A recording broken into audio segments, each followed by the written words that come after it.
उद्योग मंत्री हर्षवर्धन चौहान ने नई दिल्ली में जीएसटी परिषद की बैठक में भाग लिया।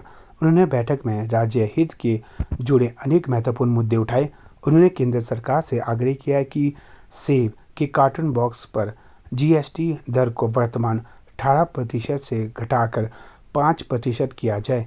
उन्होंने कहा कि सेब के कार्टन बॉक्स पर जीएसटी का बोझ सेब उत्पादकों को वहन करना पड़ रहा है और इन पर जीएसटी कम करने से उनकी इनपुट लागत में काफ़ी कमी आएगी।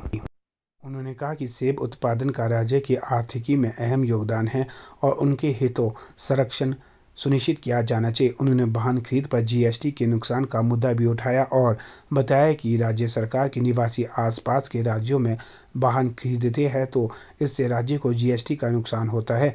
उन्होंने कहा कि ऐसी खरीद पर जीएसटी राज्य को मिलना चाहिए क्योंकि राज्य से बाहर खरीद के उपरांत राज्य के लोगों द्वारा इन वाहनों को हिमाचल में ही पंजीकृत करवाया जाता है।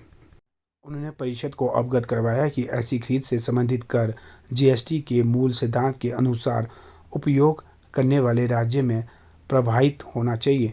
जीएसटी परिषद ने उद्योग मंत्री की सक्रिय भागीदारी और तथ्यपूर्ण ढंग से प्रस्तुत किए गए राज्य के पक्ष में कई विवाद मुद्दों पर सकारात्मक निर्णय लिया। जीएसटी ट्रिब्यूनल की स्थापना से संबंधित मामले पर भी परिषद द्वारा विचार विमर्श किया गया। जीएसटी न्यायाधिकरणों की स्थापना न होने से करदाताओं को परेशानी का सामना करना पड़ रहा है क्योंकि उन्हें जीएसटी न्यायाधिकरण की अनुपस्थिति में अपीलीय प्राधिकरण के निर्णय के विरुद्ध न्यायालय की शरण में जाना पड़ता है। बैठक में उद्योग मंत्री द्वारा उठाए गए विभिन्न मुद्दों पर सकारात्मक चर्चा से निकट भविष्य में शिमला में जीएसटी ट्रिब्यूनल की स्थापना का मार्ग भी प्रशस्त हुआ है। बैठक में मुख्यमंत्री के प्रधान सचिव भरत खेरा, राज्य कर एवं आबकारी आयुक्त यूनिस और अतिरिक्त आयुक्त राकेश शर्मा ने भी भाग लिया।